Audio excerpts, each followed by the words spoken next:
जोहार साथियों, मैं मुकेश विरुआ। इस चैनल में आपका स्वागत है। यदि चैनल को आपने अभी तक सब्सक्राइब नहीं किया है तो ज़रूर कर लें ताकि आपकी हमारी यात्रा चैनल के माध्यम से आगे बढ़ती रहे। आज मैं नेशनल हेराल्ड की रिपोर्ट जिसमें ट्राइबल सब plan fails under Modi regime की बात की है उस पर बात करेंगे और समझने की कोशिश करेंगे कि ट्राइबल सब प्लान के नाम पर क्या कुछ हो रहा है। सरकार कहती रही है कि आदिवासी विकास हमारी प्राथमिकता है, लेकिन वही सरकार आदिवासियों के नाम पर जो ट्राइबल सब प्लान या टीएसपी का पैसा निकालती है वह पैसा खनन कंपनियों, जियोलॉजिकल सर्वे, ड्रिलिंग और एक्सप्लोरेशन में उड़ाया जा रही है। यानी नाम आदिवासी का लेकिन फ़ायदा कॉरपोरेट का। तो आज के वीडियो में हम देखेंगे कि ट्राइबल सब प्लान मोदी राज में कैसे फेल हुई। यह सब नेशनल हेराल्ड की रिपोर्ट, कैग की रिपोर्ट और दूसरे दस्तावेजों से सामने आती है। साथ में ये भी समझेंगे कि टीएसपी जब 1970 के दशक में शुरू हुआ था तब उसका मकसद क्या था और आज बजट, नीतियों और हेराफेरी के कारण आदिवासी कितना वंचित हो गया है।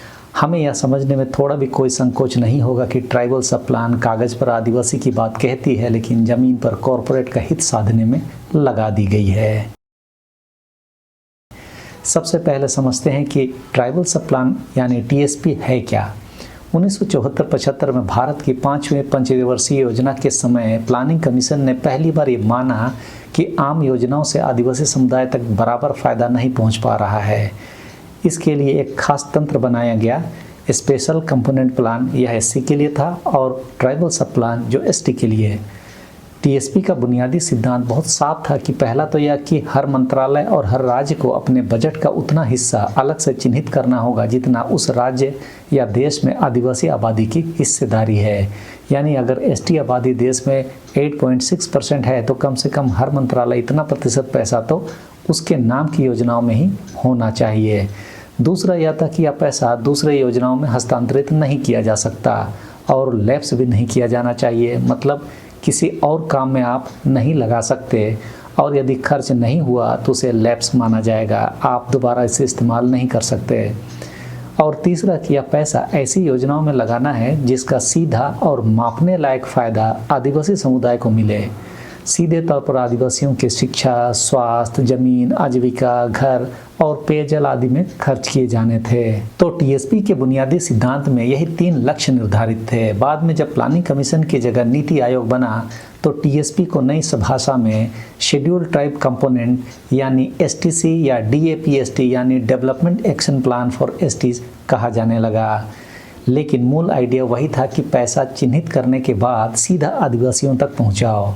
नेशनल हेराल्ड की रिपोर्ट कहती है कि या आप कह सकते हैं यह रिपोर्ट याद दिलाती है कि टीएसपी का बड़ा उद्देश्य खनन क्षेत्र में जुड़े आदिवासियों को कंपनसेट करना भी है। खनन ज़्यादातर उन्हीं इलाकों में होता है जहां कोयला, लौह, मैग्नीज जैसे खनिज संपदा है और ये वही ज़मीनें हैं जहां सदियों से आदिवासी रहते आए हैं। प्लानिंग कमीशन ने एक समय कोयला मंत्रालय से 8% और माइंस मिनिस्ट्री से 4% टीएसपी के लिए अलग रखने को कहा था ताकि यह पैसा वापस उन समुदायों पर लगे जो उजड़ रहे हैं। सुनने में कितना अच्छा लगता है कि एक तरह से रॉयल्टी का एक हिस्सा आदिवासियों को वापस दिया जाने वाला है। लेकिन रिपोर्ट कहती है कि कागज़ पर यह पैसा आदिवासियों के नाम से निकला जरूर, पर ज़मीन में जब इसकी खोज की गई तो यह पैसा मिनरल एक्सप्लोरेशन और कॉरपोरेट माइनिंग के लिए इस्तेमाल हुआ। रिपोर्ट कहती है कि 2014-15 में सिर्फ खनन मंत्रालय के टीएसपी अनुदान से ही जियोलॉजिकल सर्वे ऑफ इंडिया के अलग अलग रीजनल ऑफिसों को, जिसमें कोलकाता, नागपुर, जयपुर, हैदराबाद, लखनऊ और शिलोंग आदि में एक्सप्लोरेशन और ड्रिलिंग के लिए करोड़ों रुपये दिए गए। 2017-18 तक यही पैटर्न चलता रहा। पैसा आदिवासी कल्याण के नाम पर अलॉट किया गया लेकिन खर्च नई खदानें खोजने, डिटेल ड्रिलिंग और कंजर्वेशन सेफ्टी आदि में खर्च किए गए। इसी तरह central mine planning and designing institute यानी कि CMPDIL को भी टीएसपी फंड से 2011 से 18 के बीच लगभग 205 करोड़ रुपए दिए गए, जिसमें से एक्सप्लोरेशन और ड्रिलिंग पर काफ़ी बड़ा हिस्सा खर्च हुआ। आप खुद बताइए कि यह जो एक्सप्लोरेशन और ड्रिलिंग हुआ क्या आदिवासियों के फ़ायदे के लिए हुआ या किसी और के फ़ायदे के लिए? यह तो शायद आज के समय में थोड़ा बहुत समझदार हर आदिवासी समझ सकता है। रिपोर्ट में तर्क साफ है इन सब में कहीं पर भी आदिवासी पुनर्वास, आजीविका, स्वास्थ्य या शिक्षा का सीधा जिक्र नहीं है। पैसा उसी प्रक्रिया को मजबूत करता है जो आगे चलकर आदिवासियों को ही उनकी ज़मीन से बेदखल कर रही है। यह लोकतंत्र का एक घिनौना मजाक है। कैग और आरटीआई से कई गड़बड़ियों की और जानकारी मिलती है।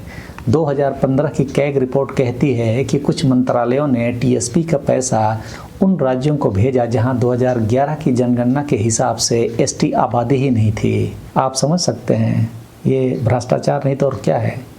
और जो पैसा खर्च नहीं हुआ उसे प्लानिंग कमीशन के निर्देश के अनुसार ट्राइबल वेलफेयर मिनिस्ट्री को ट्रांसफ़र करना था, लेकिन ऐसा भी नहीं हुआ। दूसरा, आरटीआई से पता चला कि कोल मिनिस्ट्री सीधे राज्यों को कोई टीएसपी फंड नहीं भेज रहा है।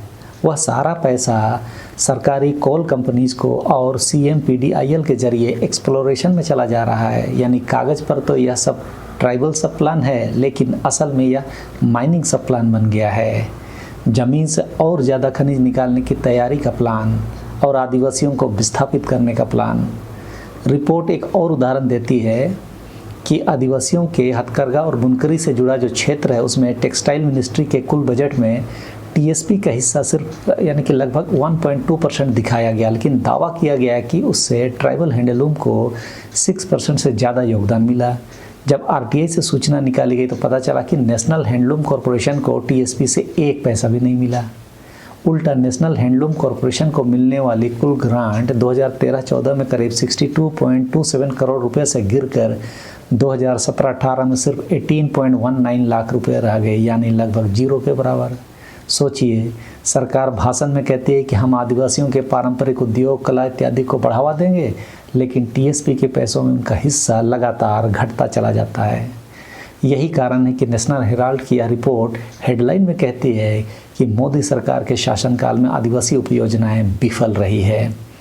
टीएसपी शुरू होने से अब तक बजट किस तरह कम होता गया उसे भी समझना जरूरी है। बजट में यदि आप पैसे को देखेंगे तो समय के साथ स्वाभाविक रूप से बढ़ता है, क्योंकि मुद्रास्फीति और जीडीपी इत्यादि के कारण।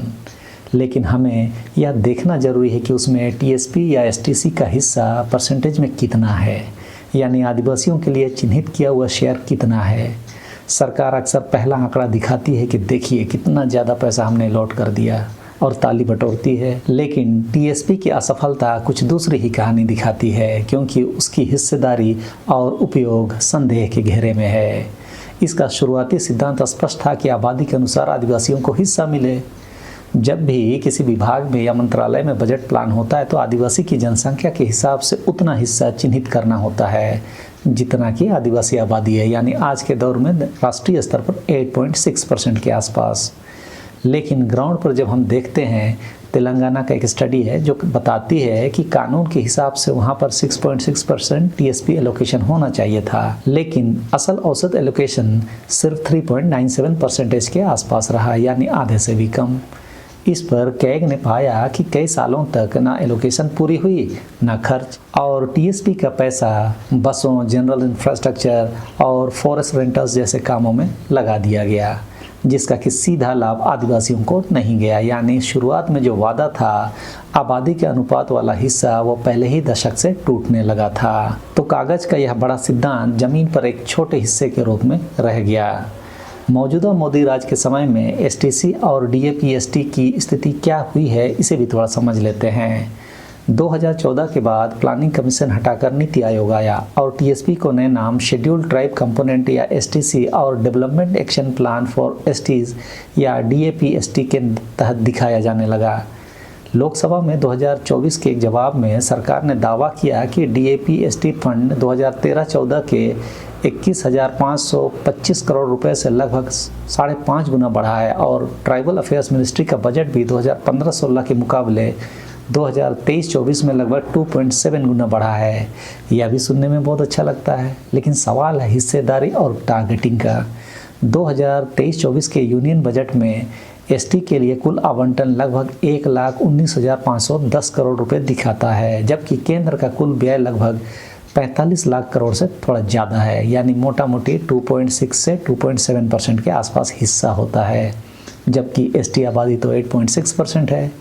यानी आबादी के अनुपात से देखें तो हिस्सेदारी आज भी 1/3 से भी कम है। चलिए, बजट तो कम दे ही रही है, लेकिन एसटीसी के अंदर जो पैसा दिखाया जाता है उसमें से काफ़ी हिस्सा जनरल स्कीम्स का होता है, जहां कोई स्पेसिफिक एसटी टारगेट नहीं है। बस कागज़ पर इतना हिस्सा एसटी कंपोनेंट लिख दिया जाता है, जबकि एसटीसी का पैसा उन योजनाओं में नहीं लगाया जा सकता है जो सबके लिए होता है। सिर्फ आदिवासी के फ़ायदे के लिए जो योजना है उसी में लगाया जा सकता है। तो जो पैसा दूसरे समुदाय के फ़ायदे के लिए भी लगाया जाता है उसे भी एसटी बजट में ही दर्ज कर दिया जा रहा है। इसका सीधा मतलब यही है कि कुल बजट में एसटी का हिस्सा आबादी के मुकाबले बहुत कम है, और जो थोड़ा हिस्सा दिखता भी है उसका भी बड़ा भाग कागजी अकाउंटिंग और जनरल स्कीम में लगा दिया जा रहा है। इसे आप ऐसे समझ सकते हैं कि रुपए में बढ़ोतरी तो हुई जैसा कि सरकार दावा करती है, लेकिन हक की हिस्सेदारी और क्वालिटी ऑफ खर्च दोनों कमज़ोर होते गए। आज की महंगाई के हिसाब से आदिवासियों को मिलने वाला उपयोजना सिर्फ कागज़ में अच्छी दिख रही है, वास्तविकता में कोई फ़ायदा नहीं हो रहा है। नेशनल हेराल्ड की रिपोर्ट एक उदाहरण कहती है कि नेशनल हैंडलूम कॉरपोरेशन की एक ग्रांट थी जो पहले 68.27 करोड़ रुपए थी, जो आज के समय में 18.19 लाख पर आ चुकी है। तो आप समझ सकते हैं कि यह सिर्फ एक संस्था की बात नहीं है, बल्कि यह उस बड़े ट्रेंड की मिसाल है जहां टीएसपी के भीतर प्रोडक्टिव और कम्युनिटी सेंट्रिक सेक्टर्स जैसे हैंडलूम और लाइवलीहुड्स का हिस्सा घटता है। जहां खनन और एक्सप्लोरेशन का हिस्सा बढ़ता है, बड़े इंफ्रास्ट्रक्चर का हिस्सा बढ़ता है, जबकि रिपोर्टिंग में सब कुछ ट्राइबल वेलफेयर के नाम से दिखा दिया जाता है। तो क्या हम कह सकते हैं कि मोदी सरकार की ट्राइबल सब प्लान पूरी तरह असफल है? कुल बजट और स्कीम में कागज़ पर आज पहले से ज़्यादा पैसा दिखता है। ट्राइबल अफेयर्स मिनिस्ट्री का बजट बढ़ा है, डीएपी एसटी की नॉमिनल साइज़ भी बढ़ी है, लेकिन एसटी आबादी 8.6% है, तो बजट में हिस्सेदारी लगभग 2 से 3% के आसपास ही है, जो कि एसटीसी के सिद्धांत के अनुकूल तो बिल्कुल नहीं है। कई जगहों पर टीएसपी या STC fund mining exploration, geological survey of India, CMPDIL और जनरल रोड्स, शहरीकरण आदि में लगा दिए जा रहे हैं। कैग और आरटीआई से पता चलता है कि एक तो एलोकेशन भी पूरा नहीं होता, ऊपर से यूटिलाइजेशन भी कम कर दिया जा रहा है, और डाइवर्जन तो आम बात हो गई है। इस तरह से आप समझ सकते हैं कि टीएसपी अपने मूल उद्देश्य पर फेल साबित हुई है। टीएसपी का पैसा आदिवासियों के जंगल, जमीन, घर, शिक्षा और स्वास्थ्य आदि पर नहीं, बल्कि कई बार उसी प्रक्रिया पर खर्च हो रहा है जो आदिवासी को उसकी ज़मीन से ही बाहर धकेलती है। सिर्फ नाम का ट्राइबल सब प्लान है, लेकिन काम तो कॉरपोरेट सब प्लान का हो रहा है। आपको क्या लगता है, ट्राइबल सब प्लान की असली लड़ाई कहाँ है? दिल्ली बजट में, राज्य सरकारों को इम्प्लीमेंटेशन में, या गांव-गांव की ग्राम सभा और आदिवासी आंदोलनों में? आप कमेंट में बता सकते हैं कि अगर टीएसपी का पैसा सचमुच आदिवासियों तक पहुंचाना हो तो सबसे पहला कदम क्या होना चाहिए। अगर यह वीडियो आपको उपयोगी लगे तो इसे ज़रूर शेयर करें, ताकि आदिवासियों के नाम पर चल रही बजट की या कागजी राजनीति थोड़ा और खुलकर सामने आ सके। इस वीडियो में इस समय के लिए इतना ही, फिर ऐसे ही किसी वीडियो में मिलते हैं। सबों को धन्यवाद। जोहार।